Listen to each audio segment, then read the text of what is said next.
Purna jewellery sorry Purvi gold and diamonds November 1న KPHP లో ప్రారంభం. ఓపెనింగ్ ఆఫర్ గా ప్రతి 3 లక్షల కొనుగోలుకు ఒక గోల్డ్ కాయిన్ ఉచితంగా పొందండి.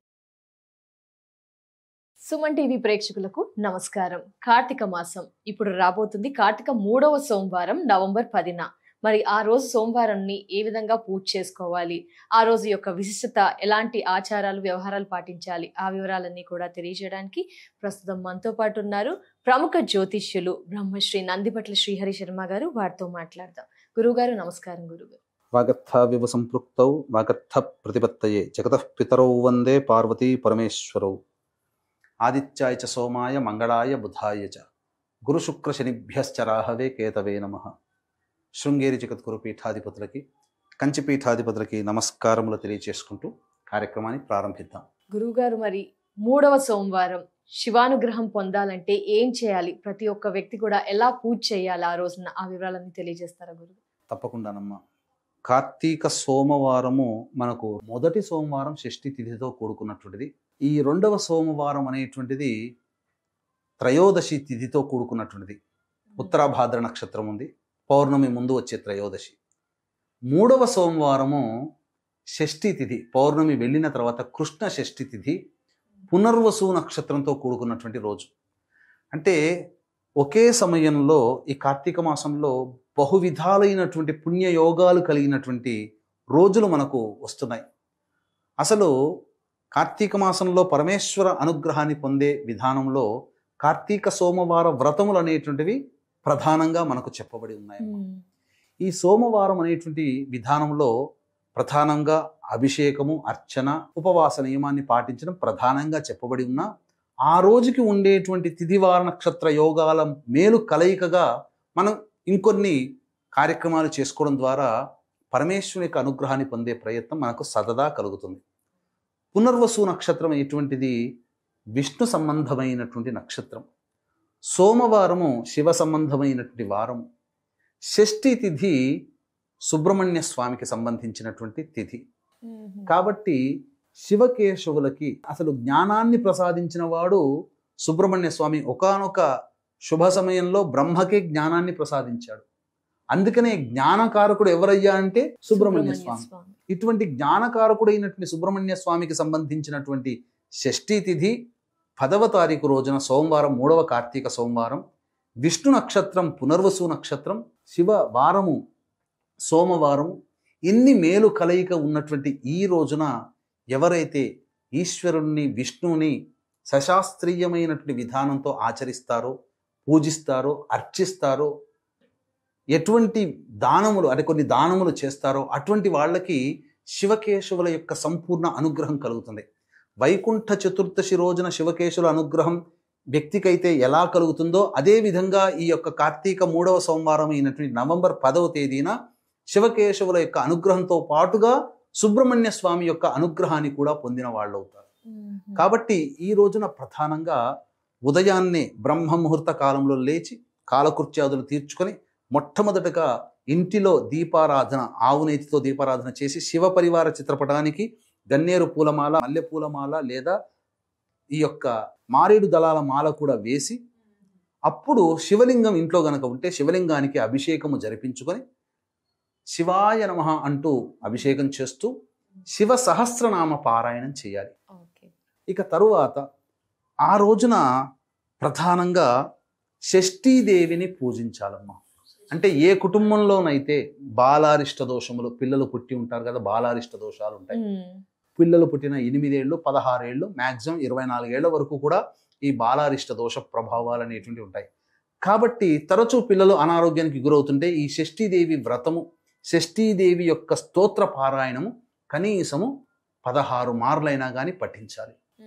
పఠించి తెలతెలవారుతున్నటువంటి సమయంలో, సూర్యోదయం కంటే ముందే వెలుగు వచ్చినటువంటి సమయంలో తులసి చెట్టు దగ్గర చక్కగా ఆవు పేడతో అలికి శంకు చక్రములు, స్వస్తికు ఓంకార గుర్తులు వేసి మధ్యలో అష్టదళ పద్మము ఇవన్నీ కూడా బియ్యపిండితో వేసి వాటన్నిటికీ కూడా గంధ పుష్ప అక్షతలతో నింపి పసుపు కుంకుమతో చల్లి అప్పుడు ఆ అష్టదళ పద్మం మధ్యలో దీపారాధన, గోధుమ పిండితో కానీ బియ్య పిండితో కానీ తయారు చేసినటువంటి లేదా మట్టి ప్రమిదనైనా కానీ దీపారాధన చేసి మన చేతితో స్వయంగా చేసినటువంటి 3 ఒత్తులని వేసి ఆవు నేతితో రంగరించి దీపారాధన చేసి విష్ణు సహస్రనామ పారాయణం చేసి దానిమ్మ పండు నైవేద్యంగా పెట్టాలి, లేదా ఆవు పాలు నైవేద్యంగా పెట్టాలి, లేదా మిశ్రీ పెట్టవచ్చు, అరటి పండ్లైనా పెట్టవచ్చు, ఏ పండైనా దొరికితే.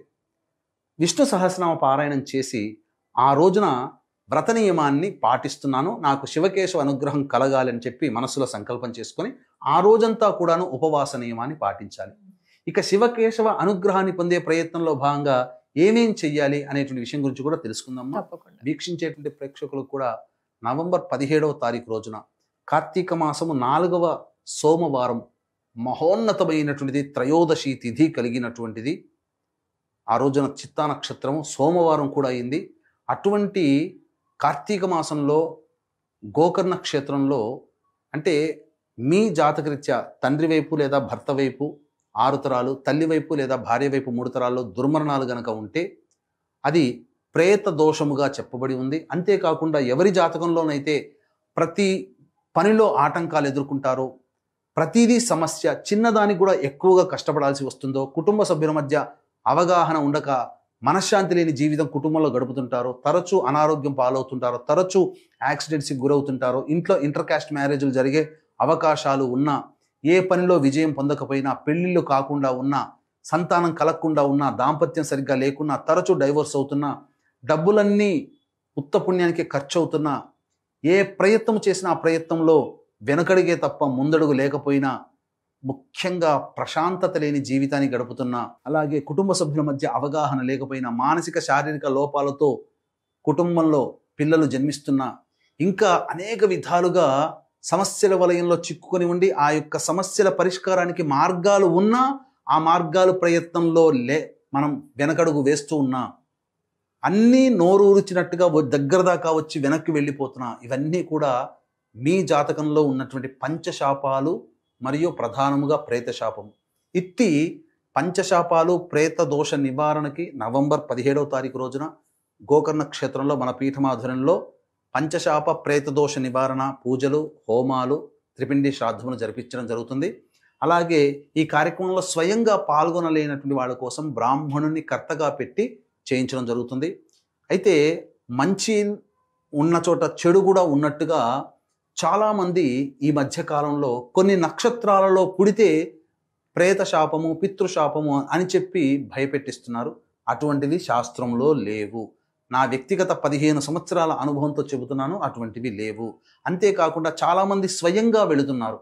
ఈ కారణం వల్ల కాంపిటీషన్లో భాగంగా తూతూ మంత్రంగా పురాణోక్తంగా శాస్త్రీయంగా చేయించట్లేరు. అందుకనే మనం వెంట ఉండి తీసుకొని వెళతాం కాబట్టి సశాస్త్రీయంగా చేయించడం జరుగుతుంది. దాదాపు ఇప్పటి వరకు 1500కి పైగా మనం చేయించి ఉన్నాం. అందరూ కూడా సంతోషముగా ఉన్నారు, ఏమాత్రం సందేహం లేదు. ఇక వీక్షించేటువంటి ప్రేక్షకులు స్క్రీన్పై కనిపిస్తున్న నెంబర్కి కాంటాక్ట్ చేసి పూర్తి వివరాలు తెలుసుకోవచ్చు. స్వయంగా పాల్గొనలేకపోయినా బ్రాహ్మణుని కర్తగా పెట్టి చేయించడం జరుగుతుంది. ఇక ఈ యొక్క రోజున 10వ తారీఖు రోజున చక్కగా ఉపవాస నియమాన్ని పాటించి ప్రదోషకాల సమయానికి శివాలయంకి చేరుకొని ఆ శివాలయంలో నవగ్రహాల చుట్టూ శివాయ నమః అంటూ 27 ప్రదక్షిణలు చేసి ఈశ్వరుడికి అర్చన జరిపించి ఆ శివాలయంలో దీపారాధన ప్రజ్వలనం చేసి దగ్గరలో ఉన్నటువంటి ఎవరైనా బ్రాహ్మణులు కనబడితే వాళ్ళకి సాలగ్రామ దానము, ఉసిరిక దానము మరియు వస్త్రదానము, దీపదానమైనా చేయవచ్చు. ఇదే విధానంగా విష్ణు క్షేత్రంలోకి వెళ్ళి ఈ విధంగా దానాది కార్యక్రమాలు కూడా చేయవచ్చు. ఈ విధంగా ఏ మానవుడైతే చేస్తాడో ఆ మానవుడికి సకల అభీష్టములు నెరవేరుతాయి. అతని జాతక చక్రంలో పాపగ్రహ ప్రభావం వల్ల ఎదురయ్యే సమస్యలు ఏవైతే ఉంటాయో ఆ పాపగ్రహాల యొక్క ప్రభావం తగ్గుతుంది. పుణ్యగ్రహాల యొక్క ప్రభావం పెరిగి పుణ్యరాశి పెరిగి అనుకూలంగా లేని గ్రహాలు కూడా అనుకూలించడం ఆ విధంగా మొదలు పెడతాయి. తద్వారా అతని పనులన్నీ కూడాను సజావుగా సాగిపోతాయి. ఎందుకంటే శివాజ్ఞ లేనిదే చీమైన కుట్టదు. అట్టి శివునికి ప్రీతికరమైనటువంటి 3వ సోమవారం రోజున మనం చేస్తున్నటువంటి కారణం చేత సకల అభీష్టాలు నెరవేరుతాయని చెప్పవచ్చమ్మా.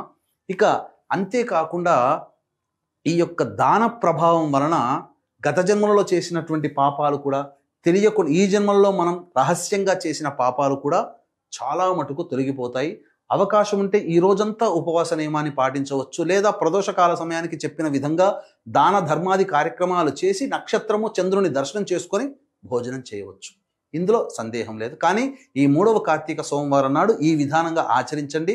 అలాగే ఈ 3వ కార్తీక సోమవారం రోజున ఎవరైతే మార్కండేయ పురాణాన్ని గనక దానం చేస్తారో వాళ్ళకి అన్ని యాగాలలోకెల్లా ఉత్కృష్టమైనటువంటి యాగాల్లో ఒకటైనటువంటి పౌండరీక యాగము చేసినటువంటి పుణ్య ఫలితం వాళ్ళ యొక్క ఖాతాలో ఉంటుంది. ఎందుకంటే అటువంటి యాగాలు కలియుగంలో చెయ్యకూడదు.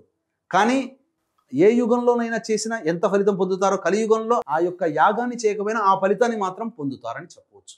ధన్యవాదాలు గురుగారు. నమస్కారం. సర్వం శ్రీ ఉమామహేశ్వర పరబ్రహ్మార్పణమస్తు. అలాగే నవంబర్ 20వ తారీఖు కార్తీక అమావాస్య రోజున శ్రీశైల క్షేత్రంలో సర్వదోష నివారణ పూజల హోమాలు జరిపించడం జరుగుతుంది. వీటిలో కూడా మీ గోత్రనామాదులు నమోదు చేసుకోవచ్చు.